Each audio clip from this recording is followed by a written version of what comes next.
కురుక్షేత్ర యుద్ధం చివరి సాయంకాలం గాలిపొడి ధూళితో నిండిపోయింది.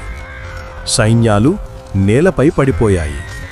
ఆ రక్తమయమైన భూమిపై ఇంకా ఒక వీరుడు నిలబడి ఉన్నాడు. సూర్యపుత్రుడు కర్ణుడు. రథచక్రం బురదలో కూరుకుపోయింది. కర్ణుడు తన శక్తినంతా ఉపయోగించి లాగుతున్నాడు. కాని శాపం కారణంగా అతనికి శక్తి దూరమవుతోంది. ఆ సమయాన శ్రీకృష్ణుడు తన దివ్య ప్రణాళికను అమలు చేస్తున్నాడు. ఆయనకు తెలుసు, ఈరోజు కర్ణుడి జీవితం ముగియబోతోంది. కాని ప్రపంచం ఆయన మహోన్నత దాతృత్వాన్ని చూసి మ్రొక్కాలి. శ్రీకృష్ణుడు ఒక వృద్ధ బ్రాహ్మణుడి వేషం ధరించి యుద్ధభూమిలోకి అడుగుపెట్టాడు. మరణం సమీపంలో ఉన్న కర్ణుడిని చివరిసారి పరీక్షించడానికి. ఓ దానవీరా అన్నాడు బ్రాహ్మణుడు, నా కొడుకు వివాహం కోసం దానం కావాలి.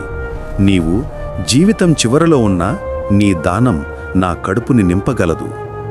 స్వామీ, నా దగ్గర దానం ఇవ్వడానికి ఏమీ మిగలలేదు. నా రాజ్యం పోయింది. నా కవచకుండలాలు కూడా దానం చేశాను.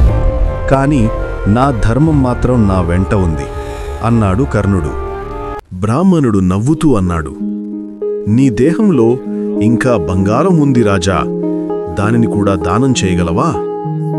కర్ణుడికి అర్థమైంది, ఇది దేవుడు, సాక్షాత్తు శ్రీకృష్ణుడే. అయినా తన మాట నిలబెట్టుకోవాలి. అదే తన జీవితం. అతను తన బంగారు పన్ను తీయడానికి ప్రయత్నించాడు.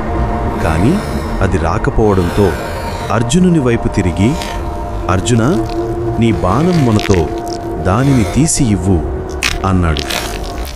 అర్జునుడు స్తబ్దుడయ్యాడు. తన శత్రువైనా కూడా అతని మహాత్మ్యాన్ని చూసి తలవంచాడు. నీరు లేదు.